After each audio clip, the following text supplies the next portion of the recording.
आदरणीय पंडित जी साहब, आदरणीय जसवंत काका और मेरी बहन सोनल भाभी। तो ज़्यादा कुछ बोलने की जगह शायद मैं शुरू ही कर दूँ तो ठीक है। आदरणीय पंडित जी 2 दिन से हमें दिव्य ध्वनि का अमृत रसपान करा रहे हैं। तो उस विषय से थोड़ा सा ये व्यवहार का विषय है, तो एकदम अपने स्वभाव में से निकलकर और व्यवहार की तरफ हम अभी लौट रहे हैं अपन। तो ये थोड़ा सा सादा सा लगेगा आपको।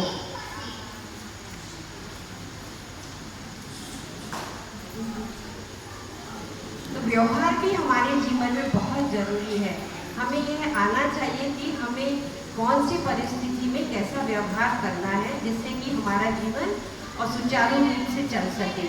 तो हमारी भूमि को उपजाऊ बनाने के लिए पहले हमें भूमि उपजाऊ बनानी पड़ेगी। उसमें अगर हमें बीज डालना है हमारे संस्कारों का, हमारी संस्कृति का, तो हमें हमारी भूमि उपजाऊ बनाकर और उसमें संस्कारों के और संस्कृति के बीज डालने पड़ेंगे।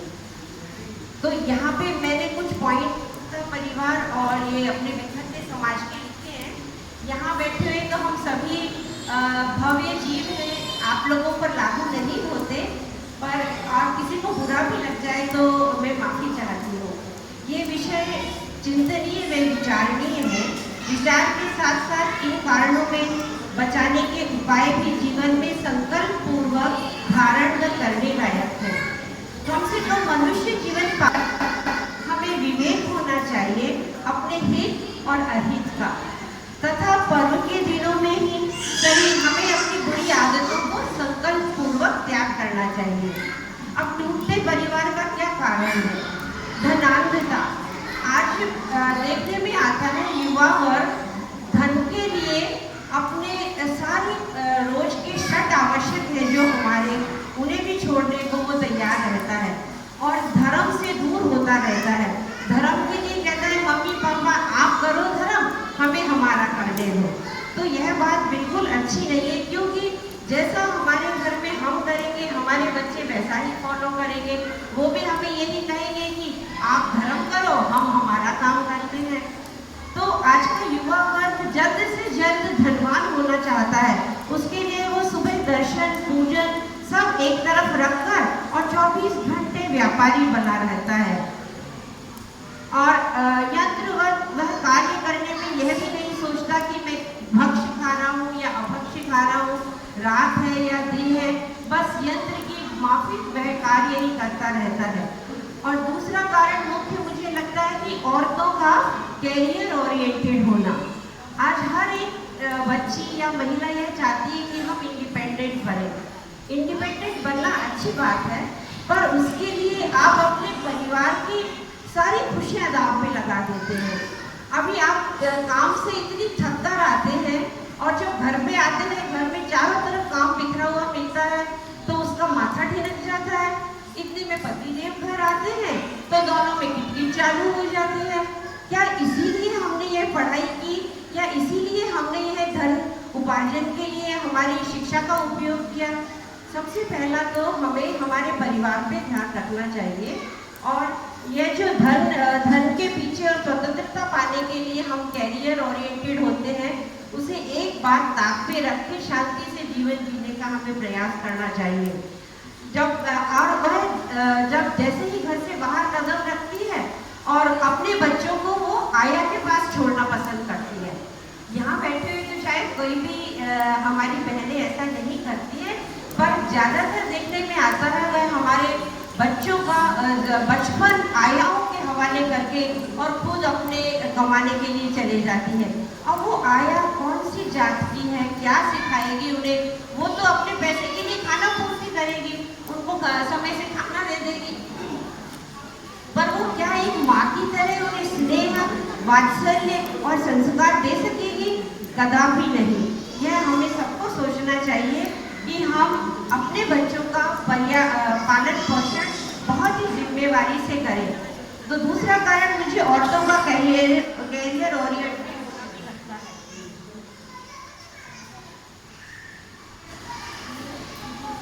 जैसे ही बच्चे बड़े होते हैं तो अब जब उनकी बारी आती है तो जैसा वो लोग बच्चे देखते हैं वैसा ही वो अपने माँ बाप के साथ करते हैं, और ऐसे में वो परिवार की जिम्मेदारी नहीं उठा के माँ बाप को वृद्धाश्रम में डालने को तैयार हो जाते हैं।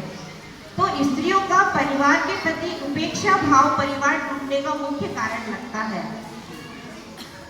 और घर में किटकिट होती है अगर पति पत्नी की, तो बच्चे बाहर प्यार ढूंढना शुरू कर देते हैं। ऐसे में बच्चों को आप संभाल नहीं पाते हैं और बच्चे फिर समाज से विपरीत आचरण करने लगते हैं। तो ये बहुत बड़ी समस्या है कि हम घर में पति पत्नी ऐसा माहौल बनाए, मम्मी पापा दादा दादी जो भी साथ रहते हैं कि कोई बात नहीं, ऐसा भी नहीं, हमारा धर्म सिखाता है कि तुम एकदम ही सब चीज़ें त्याग कर दो। हमें अपना थोड़ा समय बच्चों के साथ जरूर देना चाहिए, थोड़ी देर उनके साथ खेलें। घर में दादी या नानी है तो वो प्रथमानुयोग की कहानियाँ सुनाई बच्चों को, सुबह शाम को आरती, सुबह प्रार्थना करवाएं, शाम को आरती करवाएं। खेल खेल में बच्चे धर्म सीख जाते हैं। हमने अपने बचपन में शुरू से यही सीखा है, सुबह पूरी विनतियाँ सब याद होती थी, सारे 24 भगवान के नाम, आरती, ये सब हम करते थे। पर आज देखने में आता है कि समय के अभाव के कारण हमारे बच्चों में संस्कार नहीं पढ़ पा रहे हैं। मेरा आप सबसे यही निवेदन है कि आप बच्चों की मनी की तो एफडी करवाते हैं कि बच्चे को किसी तरह से कोई तकलीफ नहीं हो, पर क्या आपने उनके लिए समय और आपके संस्कारों की भी एफडी करवाई है? मुझे नहीं लगता। यहाँ बैठे हुए लोगों की बात अलग है, पर ज़्यादातर लोगों के पास समय नहीं होता। समय के अभाव में वो बच्चों को अपना क्या संस्कार दे पाएंगे।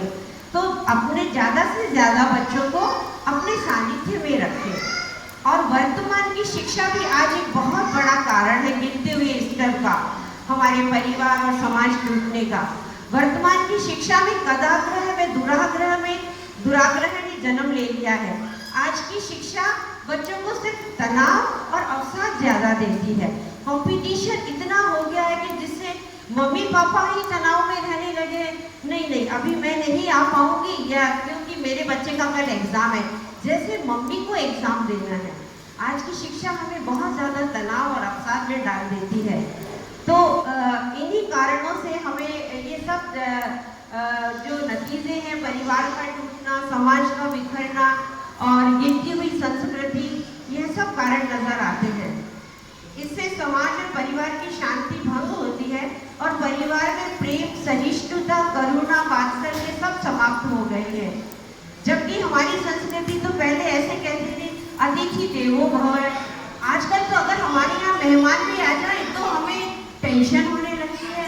हमारे घर में 4 लोग अगर खाना खाने आ जाए तो हमें ये लगेगा कि भाई अब हम कैसे करें।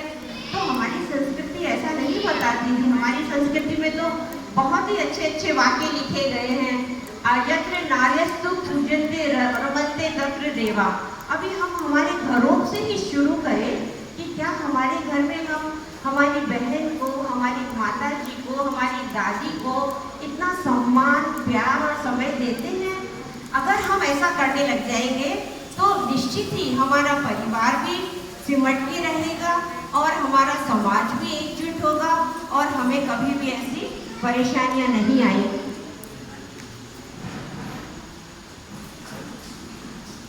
और इनसे बचने का एक उपाय यह भी है कि हमें वही धार्मिक संस्कार बच्चों में जरूर डालना चाहिए। उनको अभी तो आजकल 10 लक्षण के दिन चल रहे हैं, कम से कम बच्चे 10 दिन ही आ जाएं हमारे साथ, तो उनमें कुछ ना कुछ तो बीज पड़ेगा। अभी क्षमा को, तब त्याग को वो समझेंगे और इसी को हमारी जिंदगी का रोज का एक हिस्सा बनाएंगे। हो सकता है कि इसमें हमारे और हमारे बच्चों के बीच में कई बार मतभेद तो हो जाता है। मतभेद होने में कोई प्रॉब्लम नहीं है, पर हमारा मतभेद नहीं होना चाहिए। हम लोग मतभेद के साथ साथ इतने बढ़ जाते हैं कि फिर बोलचाल ही बंद कर देते हैं, जबकि ऐसा नहीं होना चाहिए। हमारा जैन धर्म तो इतना महान और इतना अद्भुत है कि इसमें अगर गलती हो जाए तो हमें तुरंत क्षमा, एक ही दिन का हमारा त्योहार नहीं है, हरदम रोज ही हृदय में हमें क्षमा धारण करना चाहिए। अंत में बस जरूरत है दृढ़ता पूर्वक संकल्प लेने की और हमारे आंतरिक परिवर्तन की, क्योंकि भगवान महावीर भी तो हम ही सब में से एक थे। उन्होंने अपने लक्ष्य उन्होंने अपना लक्ष्य प्राप्त कर लिया और हम उनके बताए मार्ग पे चलकर लक्ष्य को प्राप्त कर सकते हैं। शेष